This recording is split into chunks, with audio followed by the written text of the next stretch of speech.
베드로전서는 고난의 서신입니다. 고난 중에 성도들을 위로하고 격려하는 서신이죠. 고난의 유익이라는 것은 우리를 연단하게 하고 구원을 성취하게 한다, 그렇게 말씀을 드렸습니다. 2장에서는 그리스도의 고난이 하나의 모범이 되고, 그리고 고난의 유익, 우리를 거룩하게 하고 또 서로 사랑하게 하는 고난의 유익을 살펴봤습니다. 이제 4장 이후에는 고난 중에서 우리가 어떻게 살아야 되나, 성도의 삶에 대해서 말씀을 합니다. 고난 중 우리가 어떻게 살아가야 될 것인가. 오늘은 고난 중의 성도는 과거의 죄된 삶을 청산하고 하나님의 뜻을 살아야 된다, 하나님의 뜻대로 살아야 함을 강조합니다. 과거의 죄된 삶을 이방인의 뜻을 따라 사는 것이라, 그렇게 베드로 사도는 얘기를 했어요. 이방인의 뜻을 따라 사는 삶을 청산하고 하나님의 뜻을 따라 살아라. 그래서 오늘 두 가지로 묵상을 하겠습니다. 첫 번째, 고난의 갑옷을 입으라라는 거예요. 고난의 갑옷을 입으라. 우리 1절 다 같이 한번 읽겠습니다. 시작. 이미 육체의 고난을 받으셨으니 너희도 같은 마음으로 갑옷을 삼으라. 이는 육체의 고난을 받은 자는 죄를 그쳤음이니. 아멘. 여기서 갑옷을 삼으라라는 말은 갑옷을 입으라, 그런 말이에요. 갑옷을 입으라. 그런데 갑옷을 입는데 같은 마음으로, 같은 마음. 여기 같은 마음은 누구와 같은 마음일까요? 그리스도와 같은 마음으로, 그런 말이에요. 그리스도와 같은 마음으로라는 것은 예수 그리스도와 같은 그런 마음의 무장을 하라, 그런 말이죠. 갑옷을 입으라는 것은 마음의 무장을 하라라는 거예요. 이 갑옷을 입으라는 단어는 헬라어로는 한 단어예요, 한 단어. 하나인데 우리는 이제 갑옷을 입으라. 이 갑옷을 입으라는 것은 원래 무기를 뜻하는 단어에서 파생되었다 그랬어요. 우리가 육체의 고난을 받는 유익이 뭐냐면 갑옷을 입을 수 있다라는 거죠. 우리가 마음의 갑옷을 입으면 어떻습니까? 갑옷은 우리에게 유익을 줘요. 어떤 유익입니까? 생명을 지키게 하고 생명을 보호하는 것이 갑옷 아닙니까? 그냥 옷이 아니고 갑옷이기 때문에 칼이나 창이, 활이 나에게 와도 막을 수 있는 것입니다.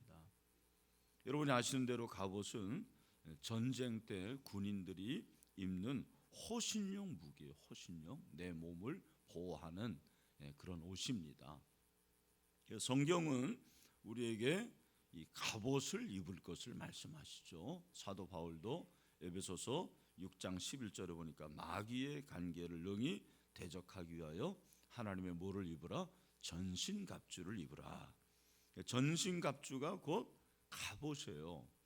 전신갑주, 갑옷이라는 것은 단추도 끼우고 이렇게 뭐 허리띠도 띄우고 차고 해서 몸의 한 부분도 빈틈없이 만드는 거죠.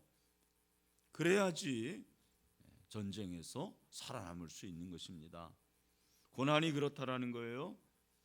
여러분, 어떻게 고난이 우리를 보호하는 갑옷이 될까? 오늘 본문에 보니까 고난의 갑옷을 입은 사람은 죄를 그친다, 그렇게 말하고 있잖아요. 이는 육체의 고난을 받은 자, 다시 말해서 마음의 갑옷을 입은 자는 죄를 그쳤다, 그렇게 말하고 있습니다. 여기 그쳤다라는 것은 죄를 범하지 않는다라는 말이 아니에요. 그쳤다라는 것은 제어한다, 청산한다, 그런 뜻일 것 같습니다. 육체의 고난이 죄를 없애버리거나 용서의 조건은 아니지만 세상 사람들이 생각하는 그런 고난이 불행이 아니라는 거예요. 왜? 성도는 고난을 받을 때 예수 그리스도를 생각하죠. 그 예수 그리스도를 생각하면서 죄를 어떻게 해요? 청산해요. 죄를 제어하는 거죠. 내 마음속에 있는 내가 평상시에 짓는 죄, 그런 죄를 내가 이길 수가 있는 것입니다. 여러분, 이 갑옷이라는 것이 그렇지 않습니까? 갑옷이라는 것이 보호하는 건데 그 갑옷을 통해서 우리는 죄를 이길 수가 있는 거죠. 죄를 넉넉히 극복할 수가 있습니다. 지난주에 말씀드린 대로 이 고난이라는 것이 우리의 불순물을 깨끗하게 하는 역할을 합니다. 마찬가지로 고난의 갑옷을 입은 사람은 죄를 그쳐요. 죄를 정산하고 죄를 제어합니다. 죄를 그친 사람은 유혹을 이길 수가 있는 거죠. 그죠? 유혹을 이기는 거예요. 고난은 우리의 영혼을 정결케 해줍니다. 깨끗하게 합니다. 그래서 가끔 고난을 좀 당해봐야 돼요. 그래야지 우리의 마음과 영혼이 좀 청순하게 됩니다. 깨끗하게 되는 것입니다. 여러분, 오늘 2절에 보니까 그 후로는 다시 사람의 정욕을 따르지 않고 하나님의 뜻을 따라 육체의 남은 때를 살게 하려 함이라 그렇게 말하고 있지 않습니까? 여러분, 고난 가운데서 타락하는 사람은 별로 없습니다. 잘 보십시오. 내가 막 가난한데 그 가난한 가운데서 막 바람피고 가난한 가운데서 뭐 그렇게 유혹을 당해서 넘어지는 사람은 별로 없는 것 같습니다. 여러분, 목사님들도 보면 개척교회 목사님들이 사고 치는 경우는 별로 없어요. 개척교회 목사님들은 정말 서바이벌, 내가 이 목회가 지금 되느냐 안 되느냐 그 문제인데 유혹에 넘어질 여유가 없어요. 그건 사치예요, 사치. 어떤 목회자들이 넘어집니까? 보니까 그래도 목회에서 성공 좀 하고 목회를 잘한다는 사람들, 그런 사람들이 넘어지는 거예요. 여러분도 마찬가지입니다. 평상시에 좀 지갑에 돈도 좀 있고 쓸 여유도 있고 이런 사람들이 유혹에 넘어지는 거예요. 여러분, 지갑에 현금을 너무 많이 가지고 다니지 마세요. 여러분, 우리는 늘 조심해야 돼. 시간도 그렇습니다. 시간도 너무 많으면 안 돼요. 나는 그냥 시간이 너무 남아서 어쩔 줄 모르겠다. 그런 분들은 교회 와서 청소하세요. 청소. 내가 주님을 위해서 뭔가 일해야 돼요. 좀 바빠야 됩니다. 너무 바쁘면 그것이 나에게 영적으로는 좀 손해가 될 수 있지만 적당히 바빠야 돼요. 그래서 우리가 고난을 당할 때 그 고난을 통해서 죄를 그치고 죄를 청산하고 죄를 제어하면서 유혹을 이길 수 있어야 되는 것입니다. 그리스도인은 그렇게 살아야 됨을 말씀을 하고 있는 것입니다. 그래서 저와 여러분이 고난 가운데서도 고난의 갑옷을 입고 우리의 죄를 청산하고 유혹을 넉넉히 이길 수 있는 그런 믿음의 사람들이 다 될 수 있게 되기를 주님의 이름으로 축원합니다. 두 번째는 하나님의 뜻을 따라 살라라는 것입니다. 2절에 보니까 그 후로는 다시 사람의 정욕을 따르지 않고 하나님의 뜻을 따라 육체의 남은 때를 살게 하려 함이라. 여기 그 따라라는 것이 중요한 거죠. 육체의 뜻을 따라 사는 사람, 정욕을 따라 사는 사람이 있는 반면에 하나님의 뜻을 따라 사는 사람이 있어요. 고난 가운데서 우리는 정욕을 따르는 것이 아니고 하나님의 뜻을 따라야 될 줄로 믿습니다. 여러분, 하나님의 뜻을 따른다, 이 따르는 것이 바로 삶이에요. 제자는 선생을 따르는 것입니다. 제자도라는 것은 예수 그리스도를 따르는 것이 제자도입니다. 베드로 사도는 과거의 이방인의 뜻을 따라 살았던 삶을 청산하고 대신 이제는 누구의 뜻을 따라 살라? 하나님의 뜻을 따라 살라, 그렇게 말씀을 하고 있습니다. 여기 보면 이방인의 뜻과 하나님의 뜻이 대조적으로 나옵니다. 3절을 보니까 너희가 음란과 정욕과 술 취함과 방탕과 향락과 무법한 우상 숭배를 하여 이방인의 뜻을 따라 행한 것. 여기도 보니까 뜻을 따른대요. 이방인의 뜻을 따른 것. 이방인의 뜻을 따르는 것은 불신자와 같은 삶이에요. 예수 그리스도를 믿기 전의 삶, 거듭나기 전의 삶을 말하는 것입니다. 중생하기 전 우리는 모두 다 정욕과 세속에 의해 지배받는 삶을 살았습니다. 이제는 그런 삶을 청산하고 이방인의 뜻을 따라 사는 것이 아니고 이제는 누구의 뜻을 따라 살라? 하나님의 뜻을 따라 살라는 것입니다. 할렐루야. 우리가 그렇게 되기를 소원합니다. 정말 신앙생활에서 중요한 것이 뭐냐면 내가 하나님의 뜻을 따라 사는 거예요. 기도도 하나님의 뜻을 따라 기도하는 사람이 있고 내 뜻대로 기도하는 사람이 있습니다. 여러분은 어떤 기도를 합니까? 기도가 뭐냐? 기도는 하나님의 뜻을 묻는 거예요. 하나님, 제가 어떻게 해야 될까요? 어디로 가야 될까요? 무엇을 해야 될까요? 그게 바로 기도입니다. 예수님께서 기도를 가르쳐 주십니다. 주기도문에서 마태복음 6장 9절 10절에서 뭐라고 말합니까? 우리 다 같이 읽읍시다. 시작. 그러므로 너희는 이렇게 기도라. 하늘에 계신 우리 아버지여, 이름이 거룩히 여김을 받으시오며 나라가 임하시오며 뜻이 하늘에서 이루어진 것 같이 땅에서도 이루어지이다. 아멘. 예수님이 기도하시는데 누구의 뜻을 따르는 거예요? 하나님의 뜻. 우리가 기도할 때도 하나님의 뜻을 구하라고 말씀하시는 것입니다. 다윗을 보십시오. 다윗은 항상 먼저 무엇을 구합니까? 하나님의 뜻을 구합니다. 하나님, 제가 올라가야 되겠습니까? 전쟁을 해야 되겠습니까? 하나님의 뜻을 구합니다. 하나님의 뜻을 분별하는 것이 지혜죠. 지혜가 무엇이냐면 하나님의 뜻을 분별하는 거예요. 고린도전서 2장 13절에 보니까 뭐라고 말했습니까? 우리 다 같이 읽어보시죠. 시작. 우리가 이것을 말하거니와 사람의 지혜가 가르친 말로 아니하고 오직 성령께서 가르치신 것으로 하니 영적인 일은 영적인 것으로 분별하느니라. 아멘. 여러분, 우리가 하나님의 뜻을 잘 분별하는 것이 실력이에요. 실력. 하나님의 뜻이 무엇입니까? 하나님 무엇을 원하십니까?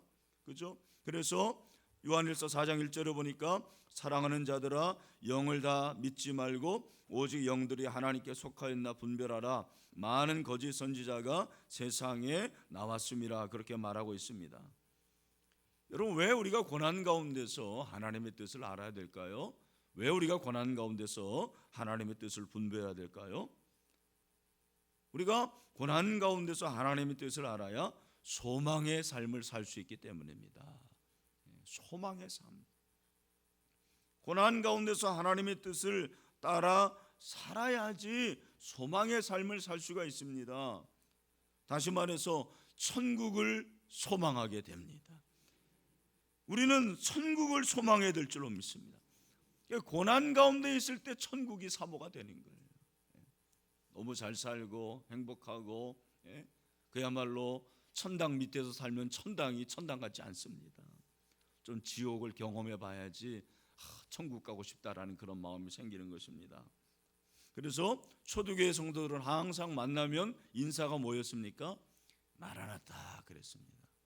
어제는 제가 이제 메멘토 모리 그랬는데 그거는 이제 로마 황제가 신하들에게 인사하라는 거였고, 메멘토 기억하라, 모리 죽는다는 걸 기억하다라는 것이고, 초대교회 성도들을 만나면 인사가 뭐였습니까?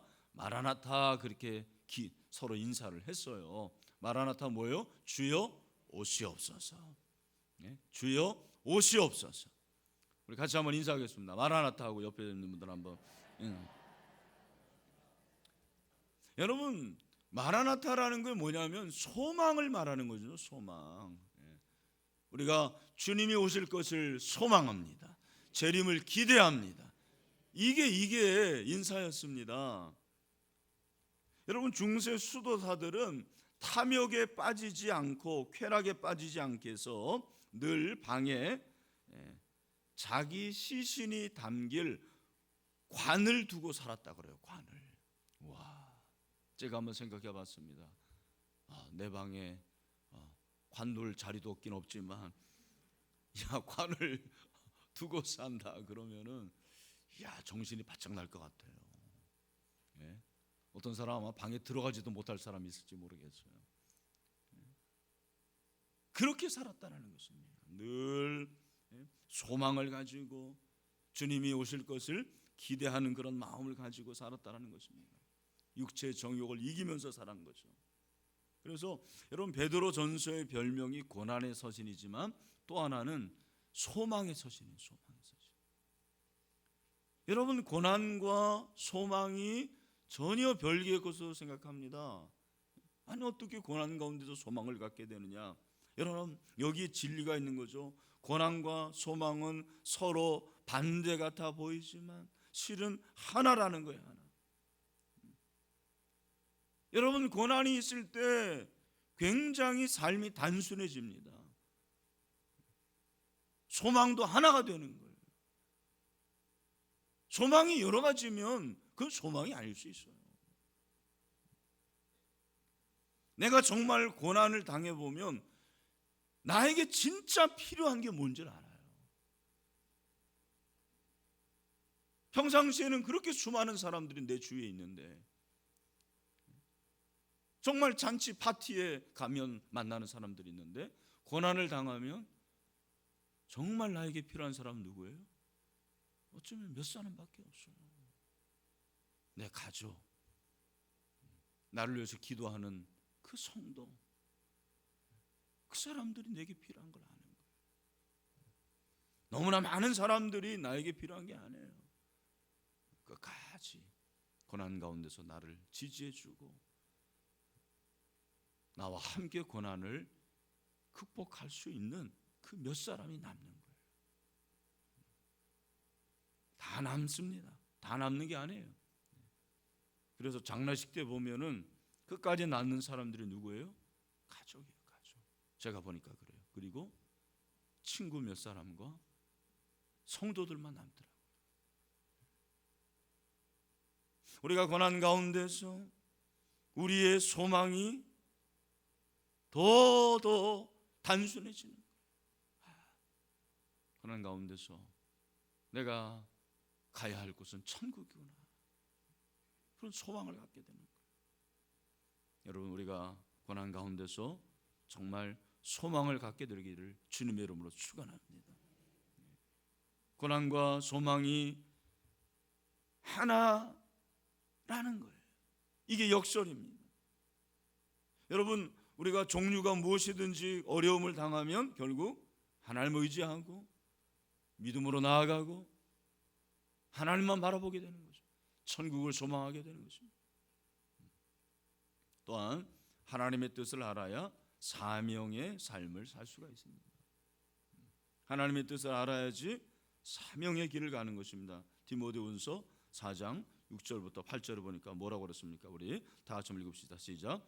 전제와 같이 내가 벌써 부어지고 나의 떠날 시각이 가까웠도다. 나는 선한 싸움을 싸우고 나의 달려갈 길을 마치고 믿음을 지켰으니 이제후로는 나를 위하여 의의 면류관이 예비되었으므로 주 곧 의로우신 재판장이 그날에 내게 주실 것이며 내게만 아니라 주의 나타나심을 사모하는 모든 자에게도니라. 아멘. 여러분, 그렇습니다. 잘 보십시오. 고난 가운데서 사명을 발견해요. 여러분, 그 가정사역자들을 보면 가정사역자들이 대부분 엮이는 가정 출신들이에요. 순기능, 그냥 가정이 늘 행복하고 편한 사람들은 가정사역의 필요성을 잘 못 느껴요. 그 부모님으로부터 학대를 받고 부모님으로부터 그렇게 고난을 받은 사람들이 부모 교육을 잘하는 거예요. 그렇죠? 부부의 문제, 이혼 직전까지 갔던 사람들, 그런 사람들이 내가 가정사역 해야 되겠다, 부부를 세워야 되겠다, 그런 사명감이 생기는 거예요. 어쩌면 가정이 너무 행복한 사람들은, 화목한 사람들은 가정사역의 필요성을 잘 못 느껴요. 여러분, 정말 내가 힘들 때 하나님께서 내게 주시는 사명을 발견하더라고요. 보니까 내가 어떤 사역을 할 것인가. 정말 찢어지게 가난한 사람들이 구제의 사명을 발견하는 거예요. 전도의 사명을 감당하는, 그 윌리엄 부스 같은 사람이 그렇죠. 구세군의 창시자, 찢어지게 가난하죠. 정말 13살 때부터 전당포에서 일하고, 그 영국도 그때 굉장히 어려웠거든요. 산업혁명 그 전후여가지고. 근데 그 가운데서 그가 내가 구제사역해야 되겠다라는 마음을 가지고 사명을 발견한 것입니다. 여러분, 저도 가장 어려울 때 하나님께서 사명을 주시더라고요. 내가 무엇을 해야 될 것인가 발견하게 되는 것입니다. 여러분, 지금 고난 가운데 있습니까? 근데 그 고난을 고난으로만 생각하지 마시고 내가 어떤 사명을 감당할 것인가, 주님을 위해서 무엇을 할 것인가 한번 물어보세요. 하나님의 뜻을 통해서 여러분의 남은 인생의 사명을 발견하게 되기를 주님의 이름으로 축원합니다. 그래서 내가 고난 가운데서 나는 기도해야 되겠다, 중보도 기도해야 되겠다, 아마 그런 중보 기도의 사명을 갖는 사람들이 있을 거예요. 여러분, 그런 사람들이 나오게 되기를 주님의 이름으로 축원합니다. 이번에 이 세례 이후에 저는 그런 마음이 있어요. 여러분 가운데서 중보 기도자들이 많이 나오면 좋을 것 같아요. 정말 누군가를 위해서 기도할 수 있는, 나만을 위한 것이 아니고 고난당하는 또 다른 사람들을 위해서 기도할 수 있는 그런 기도의 사명을 발견해야 돼요. 내가 고난 가운데 있는데 그런 사람들을 내가 위로하고 그들을 격려하고 신방할 수 있는 그런 사명을 내가 발견해야죠. 병든 가운데 있는 자들을 위로하고, 과부가 호레비의 마음을 안다고요. 그런 사명을 발견하게 되기를 주님의 이름으로 축원합니다. 여러분, 우리는 그러므로 늘 고난당할 때 이런 기도해야 합니다. 주여, 주여, 주의 뜻대로 행하시옵소서. 내 주여 뜻대로 행하시옵소서. 아멘. 이 기도해야 될 줄로 믿습니다. 1704년에 독일의 그 슈몰크 목사님이 신방을 갔다 와봤더니 집이 그냥 다 잿더미가 된 거예요. 근데 제일 먼저 생각난 것은 두 아들이었습니다. 근데 두 아들도 잿더미가 된 것입니다. 근데 그 잿더미 가운데서 한동안 정신을 잃었지만 그가 생각한 것이 주님의 기도였어요. 주님께서 십자가를 앞에 두시고 내 뜻대로 마시고 아버지의 뜻대로 행하시옵소서. 하나님의 뜻을 구하지 않습니다. 그래서 그 슈멀크 목사님이 주님의 그 기도를 생각하면서 작사한 찬송가가 바로 내 주여 뜻대로 행하시옵소서. 저는 참 이 찬송을 들을 때마다, 부를 때마다 마음이 너무너무 뜨거워져요. 내 주여 뜻대로 행하시옵소서. 여러분, 오늘 우리가 하루 살아가는데 물론 내 뜻대로 가고 내 뜻대로 일하고 내 뜻대로 사람을 만나고 하지만 그 모든 것들을 주관하시는 분이 우리 하나님이심을 믿읍시다. 그래서 하나님의 뜻대로 행하시옵소서.